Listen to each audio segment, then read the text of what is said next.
नमस्कार। आप सभी को मेरी राधे राधे। आप सभी का अमृत अंश में स्वागत है। आज मैं आप सभी को महालक्ष्मी जी की कथा सुनाने जा रही हूँ। जिन्होंने चैनल को सब्सक्राइब नहीं किया है, कृपया सब्सक्राइब जरूर कर लें। यह कथा महालक्ष्मी जी की है। भारतवर्ष के सौराठ देश में द्वापर युग की यह कहानी है। सौराठ में उस समय भद्रश्रवा नाम के राजा थे। वो बड़े पराक्रमी राजा थे। 4 वेद, 6 शास्त्र, 18 पुराणों का उन्हें ज्ञान था। उनकी रानी का नाम सूरज चंद्रिका था। रानी दिखने में सुंदर और सुलक्षणा और पतिव्रता थी। उन दोनों को 7 पुत्र तथा उसके बाद एक कन्या का वरदान मिला था। कन्या का नाम सांबाला था। एक बार महालक्ष्मी जी के मन में आया कि जाकर उस राजा के राजप्रसाद में रहें। इससे राजा को दुगनी धन दौलत की प्राप्ति होगी और वह इस धन दौलत से अपनी प्रजा को और सुख दे पाएगा। गरीब के घर अगर रहे और उसे धन दौलत प्राप्त हो तो वह स्वार्थी की तरह केवल अपने ऊपर ही खर्च करेगा। यह सोचकर श्री महालक्ष्मी जी ने बूढ़ी ब्राह्मण स्त्री का रूप धारण किया। हाथ में लाठी लिए लाठी के सहारे रानी के द्वार तक पहुंची। यद्यपि उन्होंने बूढ़ी औरत का रूप धारण किया था, पर उनके चेहरे पर देवी का तेज था। उन्हें देखते ही एक दासी सामने आई। उसने उनका नाम, धाम, काम, धर्म पूछ डाला। वृद्ध ब्राह्मणी का रूप धारित माता लक्ष्मी ने कहा, बालिके, मेरा नाम कमला है और मेरे पति का नाम भुवनेश है। हम द्वारका में रहते हैं और तुम्हारी रानी पिछले जन्म में एक वैश्य की पत्नी थी। वह वैश्य गरीब था। दरिद्रता के कारण हर रोज घर में झगड़े होते थे तथा उसका पति रोज उसे मारता था। इन बातों से तंग आकर वह घर छोड़कर चली गई और जंगल में खाली पेट भटकने लगी। उसकी यह दुर्दशा पर मुझे बहुत दया आई। तब मैंने उसे सुख संपत्ति देने वाले श्री महालक्ष्मी जी की कथा सुनाई। मेरे कहने पर उसने श्री महालक्ष्मी जी का व्रत किया। श्री महालक्ष्मी जी प्रसन्न हुई और उसकी गरीबी दूर हुई। उसका घर संसार दौलत संपत्ति से भर गया। बाद में पति पत्नी दोनों परलोक सिधारे। लक्ष्मी व्रत करने के कारण वो लोग लक्ष्मी लोक में रहे। उन्होंने जितने साल महालक्ष्मी का व्रत किया उतने हजारों साल तक उन्हें सुख भोग मिला। इसी जन्म में उनका जन्म राजघराने में हुआ है, परंतु वह श्री महालक्ष्मी जी का व्रत करना भूल गई हैं। उसे याद दिलाने में यहाँ आई हूँ। बुढ़िया की बातें सुनकर दासी ने उन्हें प्रणाम किया तथा श्री महालक्ष्मी जी का व्रत किस तरह किया जाए इस बारे में बुढ़िया का रूप धारण करने वाली श्री महालक्ष्मी जी माता ने दासी की पूजा की विधि तथा महिमा बताई।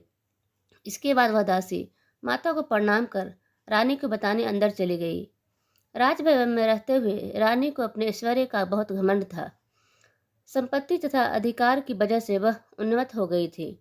दासी के द्वारा बताई गई बुढ़िया की बातें सुनकर वह आग बबूला होकर राजद्वार पर आकर बुढ़िया रूपी श्री महालक्ष्मी जी पर बरस पड़ी। उसे यह मालूम नहीं था कि महालक्ष्मी माता बुढ़िया का रूप धारण किए द्वार, परंतु रानी का इस कदर रूखा बर्ताव तथा अपना अनादर देखकर माता ने वहां ठहरना ठीक न समझा। वह वहां से चल पड़ी। राह में उन्हें राजकुमारी शामबाला मिली। उन्होंने शामबाला को सारी बात बताई। शामबाला ने अपनी ओर से श्री महालक्ष्मी माता से क्षमा मांगी। माता को उन पर दया आई। उन्होंने शामबाला को श्री महालक्ष्मी के व्रत के बारे में बताया।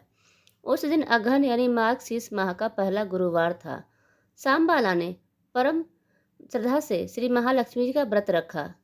फलस्वरूप राजा सिद्धेश्वर के सुपुत्र मालाधार से उसका विवाह हुआ। वह धन दौलत ऐश्वर्य वैभव से मालामाल हो गई। पति के साथ ससुराल में आनंद से दिन बिताने लगे। इधर श्री महालक्ष्मी जी का रानी का पर प्रकोप हुआ।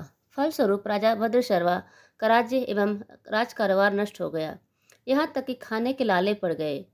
ऐसी हालत में एक दिन रानी ने राजा से निवेदन किया कि हमारा दामाद इतना बड़ा राजा है, धनवान है, ऐश्वर्यशाली है, क्यों न उसके पास जाएं और अपना हाल उसे बताएं। वह जरूर हमारी मदद करेगा। इस पर राजा भद्रशर्वा दामाद के पास रवाना हुआ। राज्य में पहुंचकर एक तालाब के किनारे थोड़ी देर विश्राम लेने के लिए ठहरे। तालाब से पानी लेने आते जाते दासियों ने उन्हें देखा। उन्होंने विनम्रता से उनकी पूछताछ की। जब उन्हें यह बात मालूम हुई कि वे रानी शामबाला के पिता हैं, तो दौड़ते हुए जाकर उन्होंने रानी को सारी बात बताई। रानी ने दासी के हाथ राज परिधान भेजकर बड़े ठाठ से उनका स्वागत तथा आदर सत्कार किया। खान पान करवाया। जब वे लौटने लगे तो सोने की मोहरों से भरा घड़ा दिया।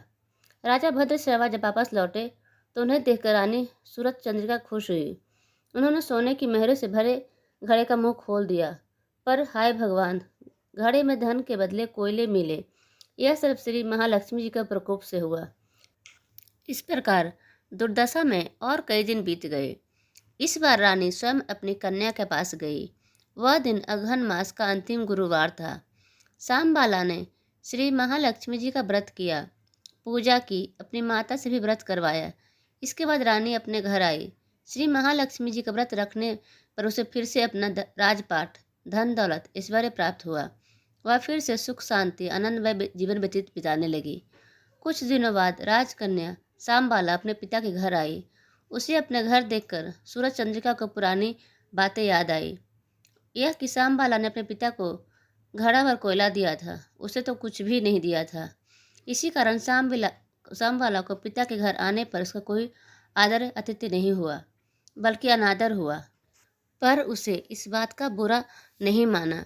अपने घर लौटते वक्त अपने पिता से घर से थोड़ा नमक ले लिया। अपने घर लौटने पर उसके पति ने पूछा, अपने मायके से क्या लाई हो? इस पर उसने जवाब दिया, वहाँ का सार लाई हूँ। पति ने पूछा, इसका मतलब क्या हुआ? सांबाला ने कहा, थोड़ा धीरज रखें, सब मालूम हो जाएगा। उस दिन सांबाला ने सारा भोजन नमक डाले बिना बनाया और परोसा। पति ने खाना चखा। सारा खाना नमक बिना था, इसलिए स्वाद न आया। फिर सांबाला ने थाली में नमक डाला और इसे सारा भोजन स्वादिष्ट लगने लगा। तब सांबाला ने पति से कहा, यही है वह मायके से लाया हुआ सार। पति को वह उसकी बात सही लगी। फिर वह दोनों हंसी मजाक करते हुए भोजन करने लगे। कहा गया है कि इस तरह जो कोई श्रद्धा भाव से श्री महालक्ष्मी जी का पूजा करे, माता की कृपा प्राप्त होती है, सुख संपत्ति शांति प्रदान होती है, सभी मनोकामनाएं पूर्ण होती है। परंतु यह सब प्राप्त होने पर भी माता को पूजा को भूलना नहीं चाहिए। हर गुरुवार को व्रत पाठ अवश्य करना चाहिए। इस तरह श्री महालक्ष्मी जी की महिमा भक्तों को मनोकामना पूर्ण करती है। इस प्रकार कथा समाप्त होती है। आप सभी को बहुत बहुत धन्यवाद।